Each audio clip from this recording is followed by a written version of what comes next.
मोहब्बत का जब भी जिक्र होता है तो लैला मजनू, हीर रांझा और ताजमहल का नाम सबसे पहले आता है।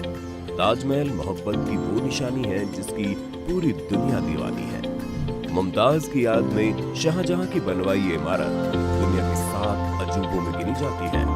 हाथी दांत और सफेद संगमरमर का मकबरा दिखने में बड़ा खूबसूरत है, जिसमें पत्थर का काफी बेहतरीन काम किया गया है। आप में से बहुत से लोगों ने इसे आगरा जाकर देखा भी होगा, और हकीकत में ही नहीं, कम से कम फोटो या वीडियो में तो ताजमहल देखा ही होगा ना, और अगर नहीं तो अभी देख लिया होगा। लेकिन क्या कभी आपने सोचा है उस पर लगा एक एक पत्थर कैसे रुका हुआ है और कैसे इस पूरी इमारत का निर्माण हुआ होगा? क्योंकि आज की बड़ी बड़ी इमारतें और बड़े बड़े पुल जो कि मजबूत सीमेंट से बनते हैं और फिर वो ढेर हो जाते हैं, तो फिर 1668 में बना हुआ ताजमहल आज तक कैसे टिका? वैसे जिन्हें नहीं पता उन्हें बता दे कि सीमेंट का आविष्कार 1824 में इंग्लैंड के जोसेफ नामक शख्स ने किया था, जिसका एक्सपेरिमेंट उन्होंने 1811 में शुरू किया और 1824 में वो कामयाब हुए। पहली सीमेंट उन्होंने बनाई थी जिसका नाम पोर्टलैंड सीमेंट था। तो फिर 1631 में जब ताजमहल का निर्माण शुरू हुआ तब तो सीमेंट के बारे में कोई जानता भी नहीं था। तो फिर आखिर कैसे उसे बनाया गया, वो भी इतनी मजबूती से कि आज तक वो तटस्थ खड़ा है? क्या हुआ, सोच में पड़ गए? कोई बात नहीं, हम बताते हैं ना, लेकिन वीडियो को बिल्कुल स्किप मत करना। तो चलिए शुरू करते हैं। ताजमहल की कहानी ज्यादातर लोगों ने सुनी ही है कि ये शाहजहां ने अपनी तीसरी बीवी मुमताज की मोहब्बत में बनवाया। उस जमाने में इसे बनवाने में करीब 3 करोड़ की लागत आई थी, और ताजमहल आज भी दुनिया को हैरान करने में कोई कसर नहीं छोड़ता। चाहे वो इसके सफेद मार्बल्स हो, चाहे नक्काशियों में लगे अनोखे पत्थर हो, या इसकी कारीगरी। और आज हम इसकी कारीगरी पर ही बात करेंगे, लकड़ियों से बनी हुई ताजमहल की नींव। अब ये बात भले ही आपको सुनने में अजीब लग रही होगी और आप सोच भी रहे होंगे कि पागल हो गया क्या, भला लकड़ियों की नींव 370 साल से भी ज्यादा कैसे टिक सकती है? पर यही सच्चाई है। चलिए हम समझाते हैं। इस लकड़ी की नींव में सबसे बड़ा रोल यमुना का है।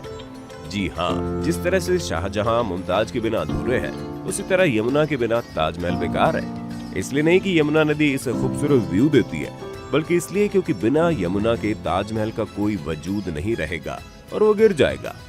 जी हाँ, सही सुना आपने। असल में ये सारा खेल उसी लकड़ी का है। दरअसल वो लकड़ियां इबोनी यानी आबनूस के पेड़ की लकड़ियां हैं। आबनूस की लकड़ी एक तरह से पत्थर की तरह होती है, जो आम लकड़ियों की तरह पानी पे तैरते नहीं बल्कि डूब जाती हैं। इन लकड़ियों की खासियत ये होती है कि इनमें दीमक नहीं लगती, और सबसे जरूरी बात, अगर आबनूस की लकड़ियों में परमानेंट 30 या 30 से ज्यादा परसेंटेज नमी बनी रहे तो आबनूस की लकड़ी कभी खराब नहीं होगी। ताजमहल के केस में भी यही है। नींव में लगे होने के कारण इन लकड़ियों का यमुना के पानी से पर्याप्त मात्रा में नमी पहुंचती रहती है, और यही कारण है कि लकड़ियां पत्थर से भी मजबूती से जमी हुई है। और इसलिए ही ताजमहल अभी तक टिका हुआ है, क्योंकि उसके किनारे यमुना नदी है। लेकिन यमुना जिस तरह से सूख रही है, उसने आर्कियोलॉजिस्ट की चिंता बढ़ा दी है। उनका मानना है कि जिस दिन यमुना का पानी ज्यादा कम हो जाएगा, उस दिन लकड़ियों में नमी का स्तर 30% से कम हो जाएगा और ताजमहल गिर जाएगा। तो अब आप समझ ही गए होंगे कि नींव में जब पत्थर ही नहीं है तो फिर सीमेंट की जरूरत ही नहीं है। लेकिन अब सोचने वाली बात यह है कि नींव के ऊपर तो सारा पत्थर ही है, तो फिर उसका क्या? चलिए, जब नींव के बारे में हमने आपको बताया है तो उसके बारे में भी हम बताएंगे। जब बात हो रही है सीमेंट के बिना इतना मजबूत ताजमहल कैसे बना, तो पहले थोड़ा सीमेंट का इतिहास जान लेते हैं। सीमेंट को सबसे पहले बनाने का श्रेय इंग्लैंड के जोसेफ एस्पेन को दिया जाता है, जिन्होंने सबसे पहले 1824 में पोर्टलैंड सीमेंट के लिए एक पेटेंट लिया था। वो सन 1811 में सीमेंट बनाने के लिए एक्सपेरिमेंट में लग गए, और 13 साल की कड़ी मेहनत के बाद 1824 में उन्होंने दुनिया का सबसे पहला सीमेंट बना डाला, जिसका नाम था पोर्टलैंड सीमेंट। अब सीमेंट तो 1824 में आया था, और ताजमहल का निर्माण 1631 में शुरू हुआ था, यानी करीब 193 साल पहले। तो फिर कैसे चिपकाए गए थे संगमरमर के पत्थर? आजकल तो मार्बल चिपकाने के लिए कई तरीके मौजूद हैं, जिनके जरिए संगमरमर के पत्थरों को चिपका दिया जाता है। हालांकि उस वक्त पत्थरों को चिपकाने के लिए या आधारशिला बनाने के लिए खास तरह का मटेरियल तैयार किया गया था, और ऐसा नहीं था कि ताजमहल में सिर्फ संगमरमर ही इस्तेमाल किया गया था। उसके कंस्ट्रक्शन में बहुत सारे सेमी प्रेशियस स्टोन जैसे अकीक, येमेनाइट, फिरोजा, नजवार, मूंगा, सुलेमानी, लहसनिया का इस्तेमाल हुआ था। इसके अलावा कुछ अल्ट्रा रेयर स्टोन्स भी ताजमहल में इस्तेमाल हुए थे, जैसे तिलाई, पायजहर, अजूबा, खाटू, मैग्नेटिस।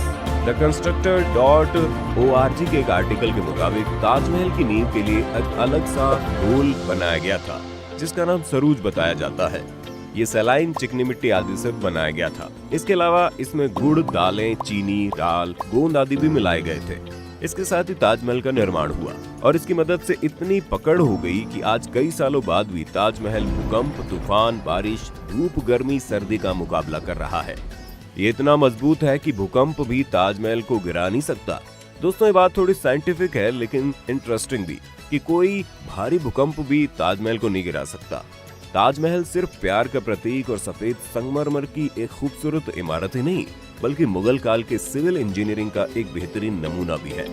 अगर आपने ताजमहल को गौर से देखा होगा तो एक बात आपने नोटिस की होगी कि मेन बिल्डिंग के चारों तरफ बने हुए चारों मीनार आपस में परफेक्टली परपेंडिकुलर नहीं है, जिसका मतलब ये है कि वो स्ट्रेट नहीं खड़ी है और ऐसा जानबूझकर किया गया था।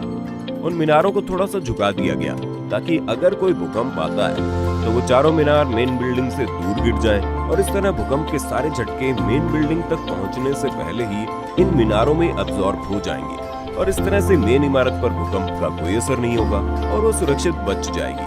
और आखिर में एक बात ये भी जान लो कि शाहजहां ने किसी भी मजदूर के हाथ नहीं कटवाए थे। ये महज एक अफवाह है और कुछ नहीं। आपको ताजमहल के बारे में कुछ और इंटरेस्टिंग बात पता है तो हमें कमेंट करके बताइए, फिर चाहे वो सच हो या झूठ हम देख लेंगे। अगर आज की वीडियो आपको पसंद आई हो तो इसे लाइक करने के साथ साथ अपने दोस्तों और रिश्तेदारों के साथ शेयर जरूर कर दें